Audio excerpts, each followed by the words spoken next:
Good afternoon, or good morning, or good evening, wherever you're tuning in from. I've been watching the chat requests. We are on a new level of lockdown in my area, and so some of the people assisting us today are working from different locations.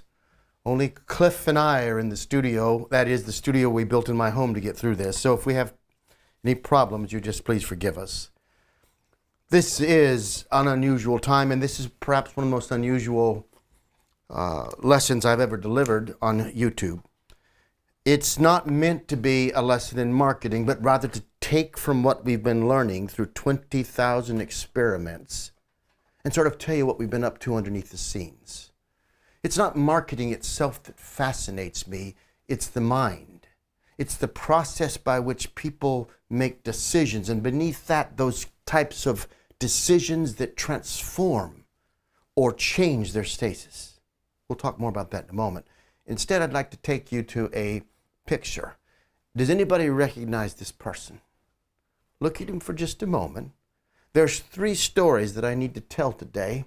They're very different, and yet they all connect. And these three stories tie into the research that I've been leading for the last really 30 years. And all of them tie into a question.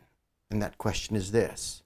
In the midst of this crisis, how can we use its very momentum to establish a new level of personal growth, to transform our career or our life?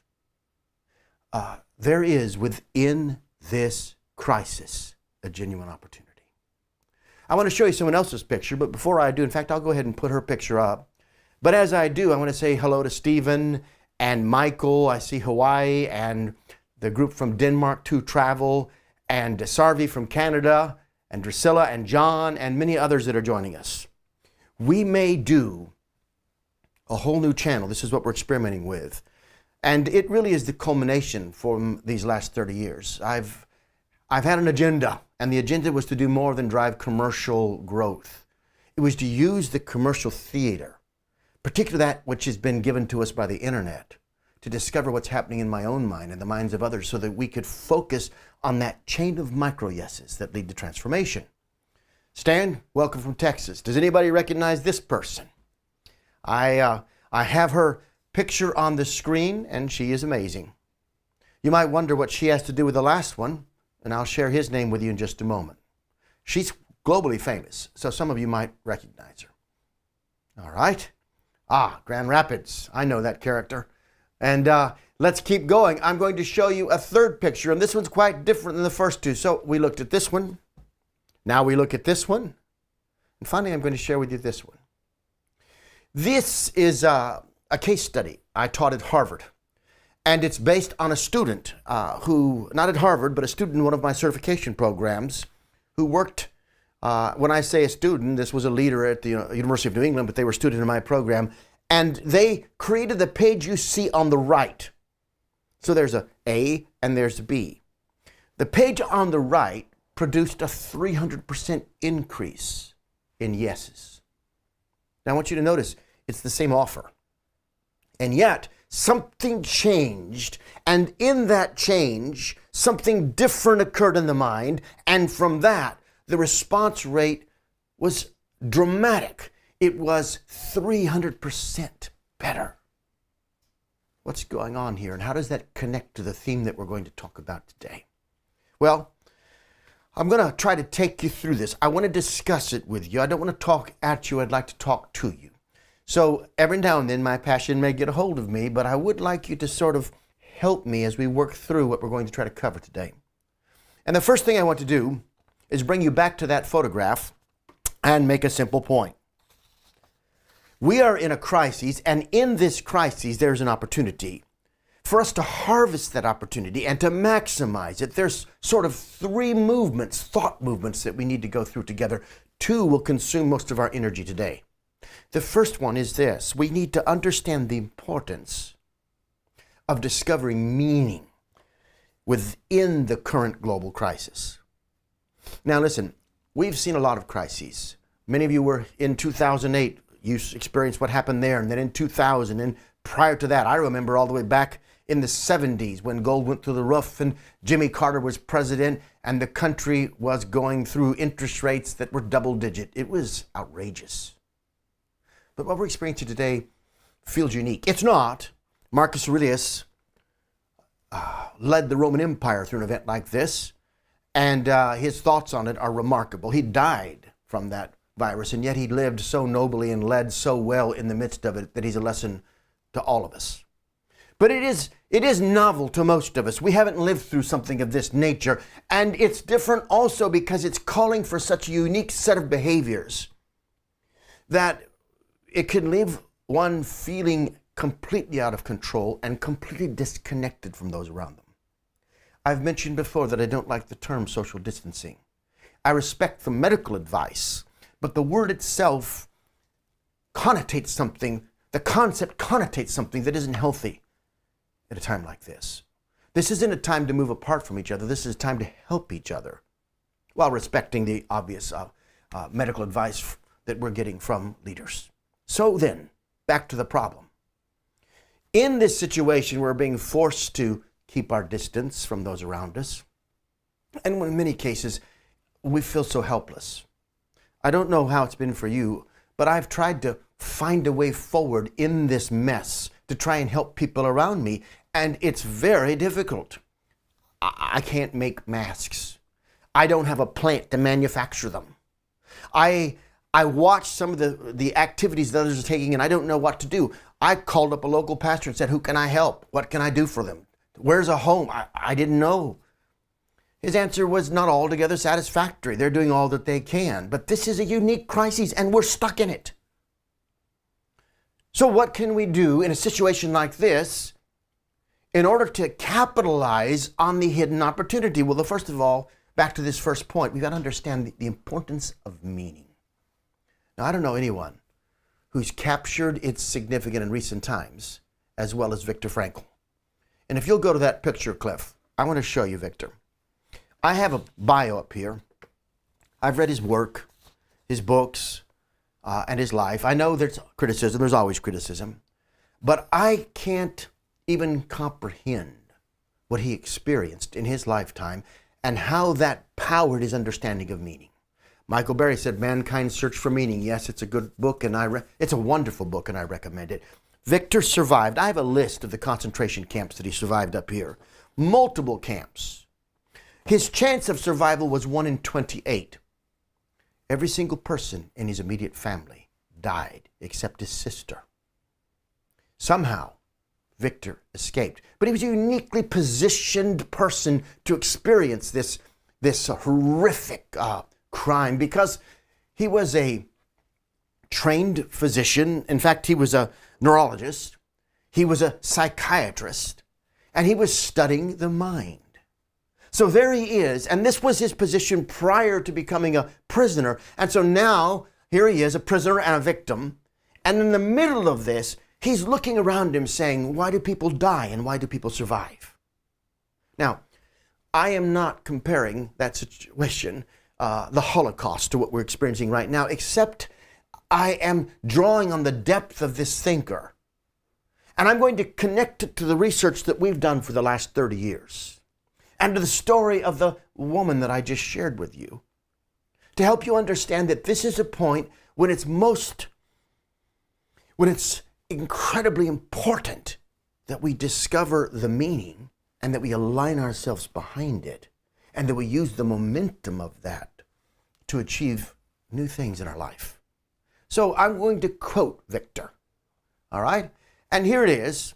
Now, notice carefully a bit of this. It's one of the immediate data of life experience that man is, notice this, Willie Rell said, pushed by drives, but pulled by meaning. And this implies that it is always up to him to decide. Now, when I'm looking here at the chat, and I see Al Simon and Cynthia and Julio and Iran and many people who I've seen in the past and who've studied with us in the research side that deals with commercial application and marketing. You probably can see how I start to connect this. If you're new and haven't seen that other work, it'll take a little bit longer. But notice that key words. It implies that it's always up to him to decide. Now, for me, it occurred years ago that my life is defined by the decisions, the choices I made and the choices made about me. I also noticed that in brutal, difficult circumstances, I still retain the power to choose. I noticed that I could choose even if I couldn't. Let's suppose that I'm handcuffed or taken prisoner or in some horrific situation. I still had the choice to choose how I would respond on the inside. My father was a missionary, and he's been a pastor for 60 years, over 60 years. And he said to me, he said, son, no one can take from you your power to react in the right way. Now, I thought about that as I grew up, and I thought about the importance of choice, and I wondered what was happening in my own life, why I made certain choices, and it occurred to me at the birth of the internet that many of the toughest questions we've been asking in this way could be studied through the lens of that digital environment where we could see decisions unfolding in real time. So Victor says, and I tie it together now, meaning fulfillment always implies decision making. Now, if you're joining with me and thinking with me right now, what I'm suggesting to you is that for many people in the world right now, it's difficult to find meaning in this current crisis. It's hard to find a way to serve.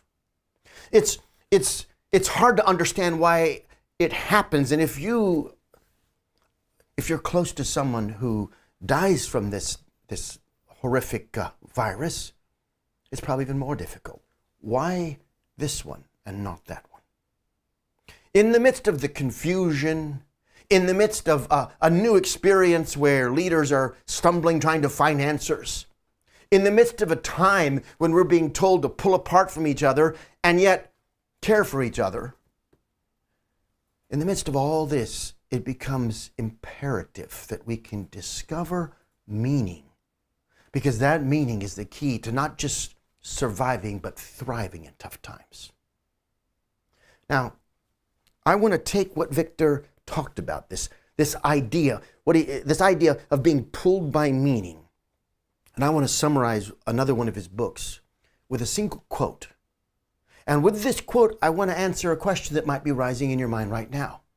Okay, so I can see the sense of that. I can see the need to connect with meaning, but how do I find meaning? And as I ask that question, I can point out that it might be that you're asking that question about other areas in your life. Many of us have jobs that are not rewarding, or we've had businesses that are struggling, relationships that are hurting us. And in the midst of that type of pain and difficulty, how does one find meaning? I haven't ever said this on YouTube before. In fact, I'm probably going to alienate some people when I do. But I started trying to understand this and the role of conversion in the earliest years of my life. My dad was a missionary, as I mentioned. In our world, conversion was important, but something about it seemed right and something about the way it was being approached seemed wrong. I pastored for 24 years, and then I left because I still was troubled and vexed. And at the heart of all this, I kept saying, okay, what is that? What is the true yes that powers true change? What is this series of micro yeses that lead up to that? And how can we utilize that to bring meaning to our life? So then, Victor answers the question by suggesting 3 ways. He says that we can discover meaning in our life by creating a work. This is the artistic expression that many of us thrive on, even creating a business. Or by doing a deed. This is the person who runs the Ironman or achieves something that's hard and difficult. This again can bring a measure of meaning. This is the first set, by creating work or doing a deed. And then secondly, by experiencing something or encountering someone. There are people whose life finds meaning because they're able to invest it completely in loving another person, in taking care of a child who has health or mental issues. There's lots of ways this comes about. But it is true that for many people, it isn't achieving some great deed. They'll never run an Ironman or an ultra race. They'll never create a beautiful song. But they'll spin themselves for someone else and in it find true meaning. It's the third point, though. It's the third one that I find most interesting, and especially because this is something that Viktor Frankl had to live as he saw all around him immense suffering, as he felt powerless to do anything. He says, by the attitude we take towards unavoidable suffering. By the attitude we take towards unavoidable suffering, no one can take away your right to react inside the right way. And when you start to realize that, there's power in it. There's deep, abiding, transforming power in it. Now, I'm only sharing that with you to suggest to you that many of us in the midst of this struggle need to find meaning that is deeper than how can I keep from going out of business? Or how can I make certain that I don't get sick? Those things are vital, but by themselves they may not be enough to put you into the right position where you can shift and see what others are missing. Is this making sense to you? Because it's leading me, I see questions about this young lady, and I'm going to show you a picture of her again. And I'm going to share with you a little bit more about her because I'm going to connect her story to Viktor Frankl's, believe it or not. Because she experienced the power of metanoia. I'll walk over to the board. About 50 years ago, I got interested in this concept. And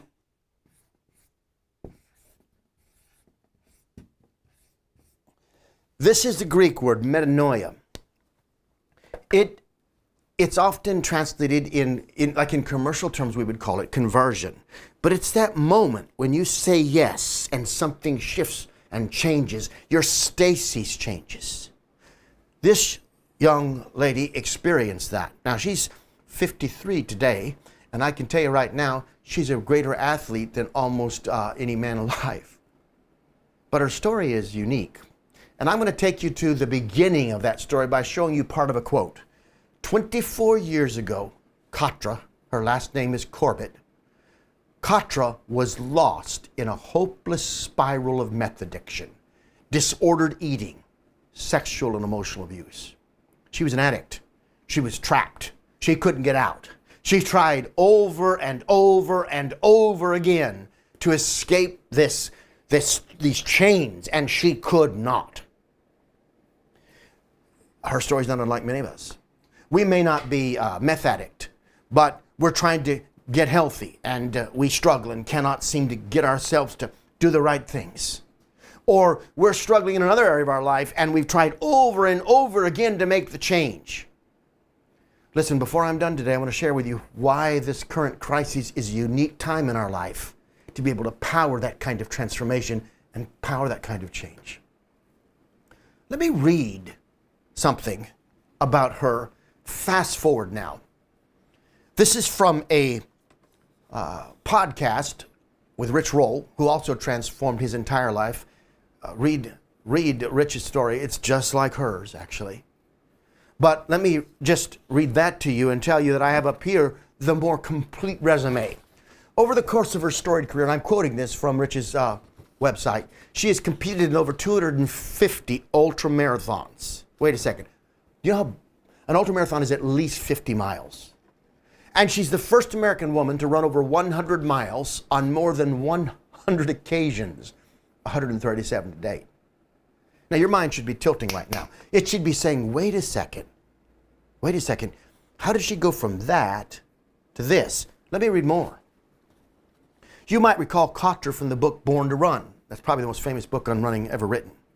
She ran the 212-mile John Muir Trail from Yosemite to Mount Whitney. When she reached the end,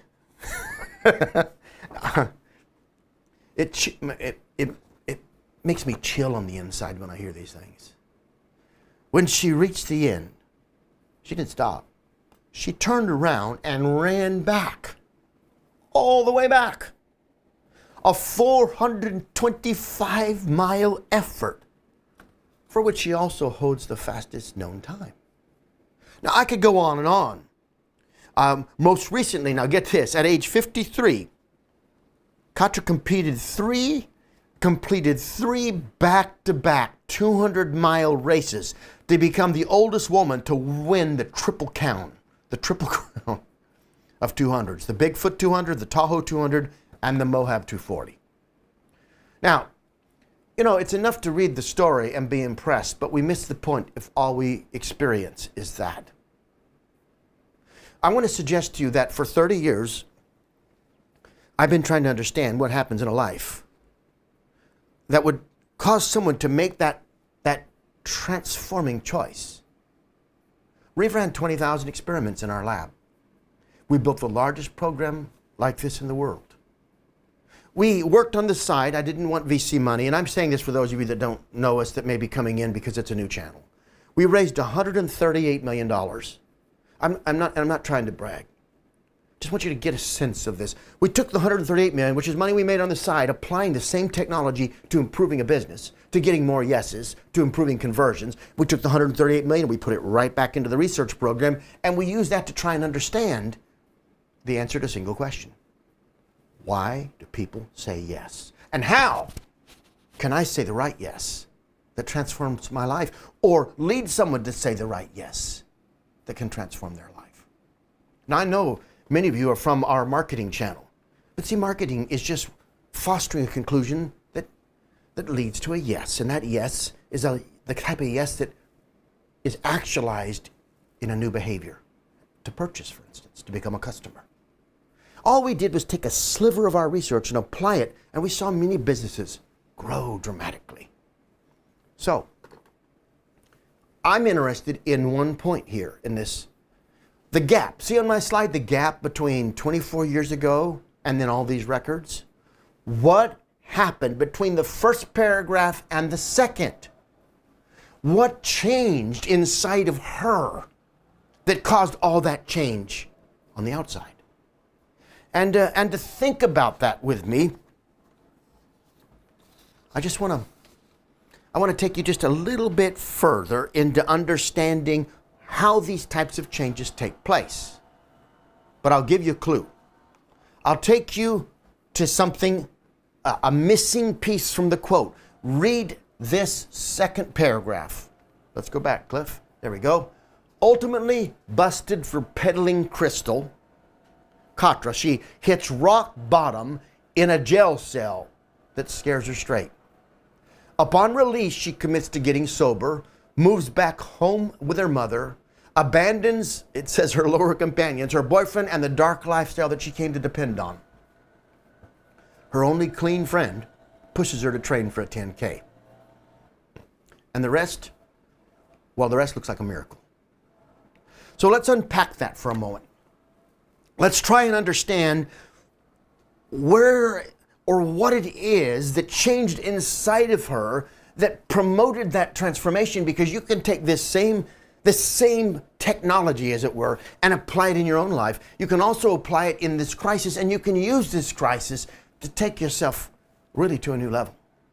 And this will have impact on your business, on your career, and on your marketing. And so I'm going to do my best. And for many of you that are familiar with our work on marketing, you'll see the patterns emerging here. I don't mean to be redundant, but I do have to make the point as clear as I know how to do so. And I want to suggest to you that, number one, Catra had seen the equation before. There was an equation, okay? Let's think about it. The best way to think about the equation is, let's put yes in the middle, because yes would change things. If she said yes to a clean life, when I say clean, I mean drug-free, etc., she knew that there would be value there. So we can call that value X. And at the same time, at the moment she had the right to make that choice, she saw, I don't know what to call this other life, let's call it addicted. So at the same time, she knew that a yes to this life also had benefits. Now, its benefits, let's call these the pluses, were temporal, but they were real. They were an escape from pain. They were a euphoria, and all the reasons why people who have a problem, for instance, with drugs, continue to have a problem. There were also negatives. And she experienced those, and of course they were horrific. It hurt her relationship. Her family lost trust in her. Her body suffered, and on the list goes. But don't think there aren't negatives when you say yes to the clean life, too. Here, she could see positives and she could see negatives. That's with the plus sign. She could see positives and she could see negatives, and she weighed them. Now, at that moment when you're making the decision to say yes to go out with your friends or say yes to continue that lifestyle, in that very present tense moment, let's say, take the pill or the needle, you are evaluating the good and the bad. And where we are sometimes confused in our mind is we think that the person can't think rationally. But if you ever think that's true, watch somebody who's an addict hide while you try to help them get over something. Watch how they work so well and so intelligent to outsmart everyone around them and continue down the path they're on. They sometimes employ brilliance in a strategy to continue in that lifestyle. It is not rational thinking that's the problem. You say, well, what is the problem? That's critical, and that connects to the point, and that even connects to this crisis we're in right now and why it can make a difference for you. There are 3 ways we've studied in our research that we can fix this type of problem, but first you have to understand what the problem is. And to do that, I've got 2 envelopes.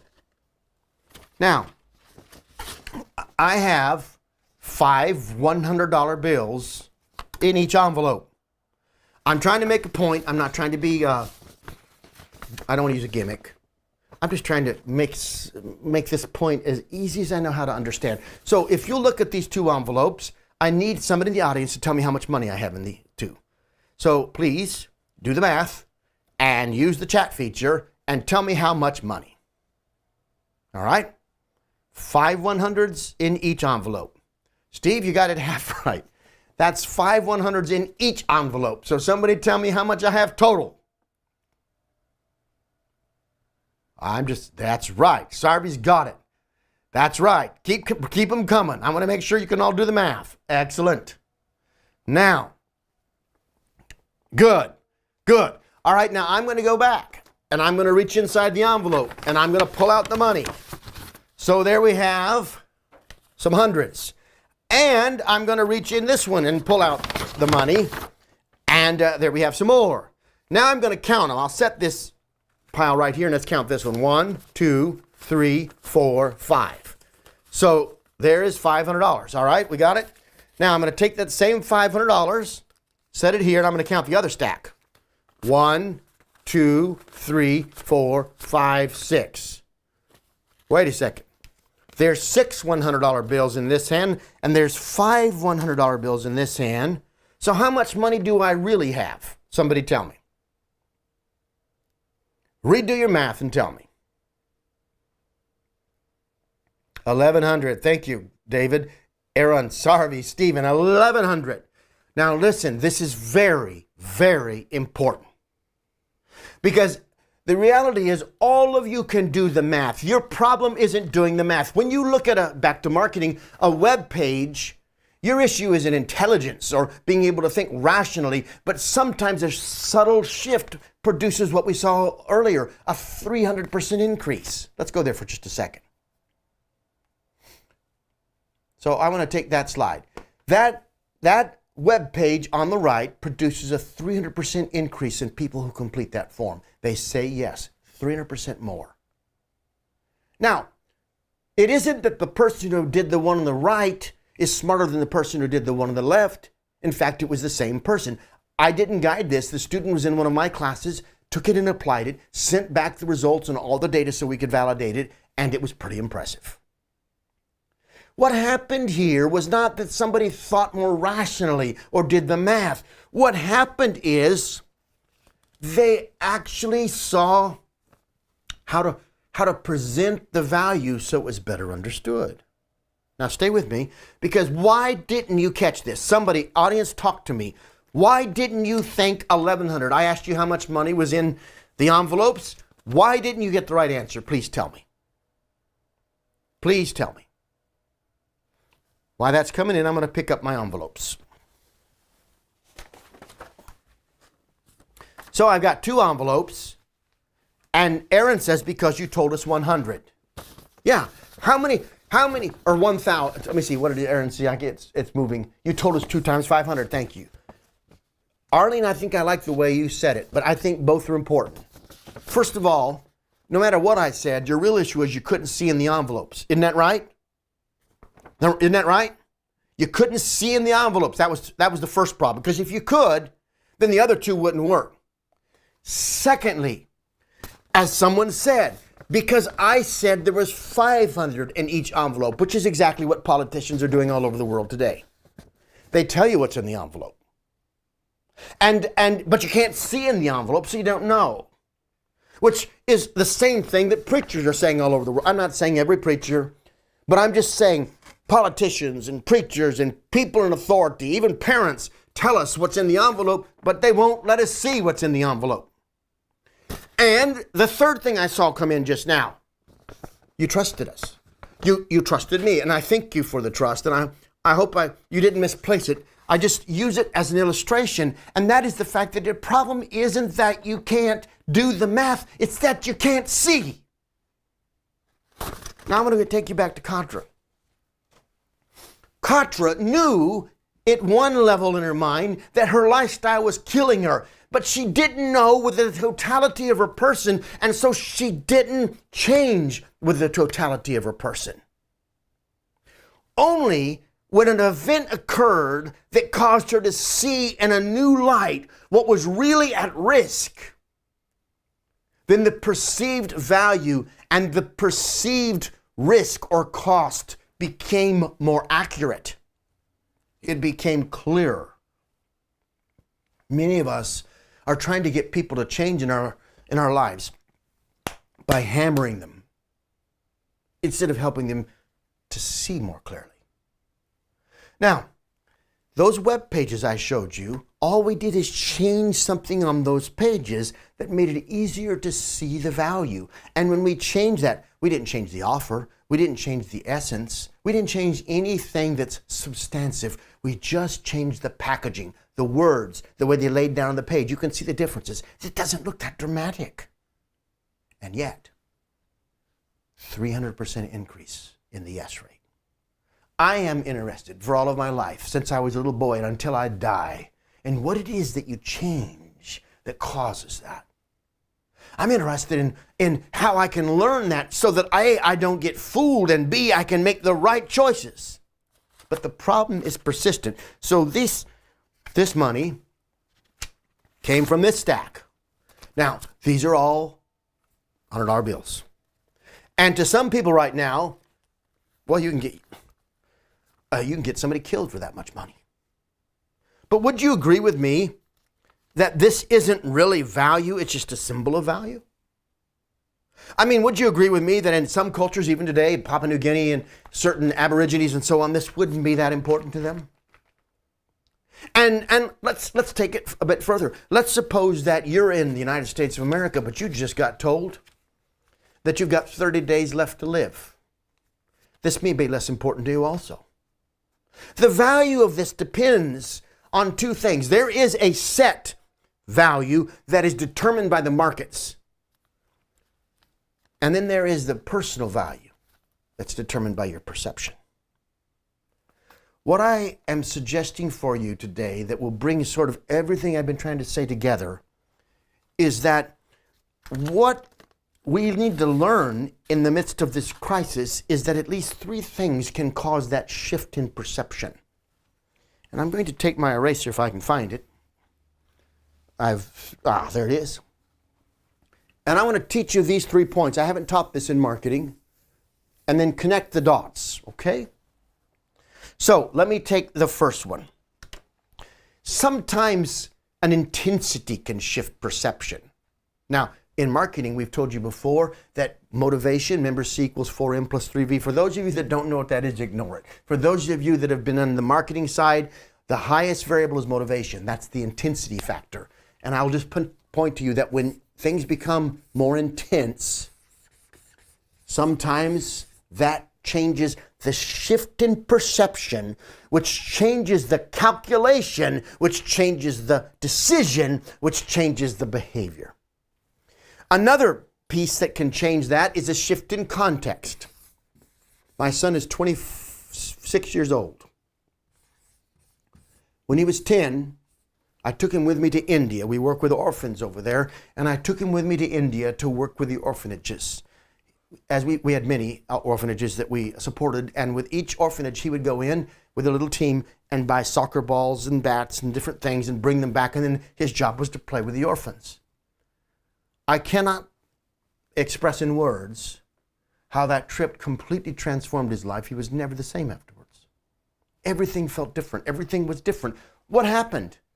The context shifted, and it caused a metanoia experience inside of him, and the way he saw and valued life changed, even as a young boy. So intensity and context. And the third is satiation.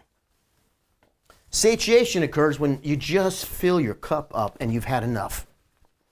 We've had that in relationships where you just can't take anymore. There's sometimes people who you try over and over again to get help. I'm just going to abbreviate because I'm low on the board.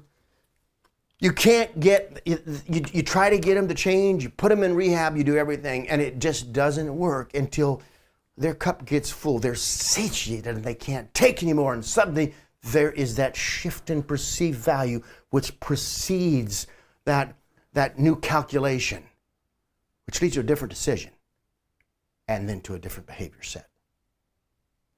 For Catra, that night in jail and what it meant was the culmination, and that intensity coming together with that satiation made her realize, I don't want this anymore. Now let's tie all this together with the COVID crisis. My third point is simple, and I won't spend long on it. But we need to recognize that there is conversion momentum in this crisis. I'm talking about a series of changes in our context and in intensity can lead to that peace inside of us where we reappropriate what matters and what doesn't. Some of us are already thinking about our career and saying, you know what? What I was living for before isn't really worth it. Some of us are realizing that thing we've been resisting in our personal life, it becomes easier and easier to see the negative consequences of the resistance. This is a time because we're forced, for instance, many of us are at home. Domestic violence, I read, I haven't validated this, is up 25% in places where there's lockdown. Why? Because we're on top of each other. But in this moment is a chance for us to rethink and allow the change in context to affect our perceived value, allow us to see more clearly, allow us to realize what's really in the envelope. And if we can do that, we can allow that. You know, many of us, we try to change by just willing it. It doesn't work. The problem with so many self-help books is they miss the power of metanoia. Growth comes in surges, not evenly. It is both process and event. The process is the micro. It's that chain of micro yeses, but the macro yes is what changes everything, and that is an event.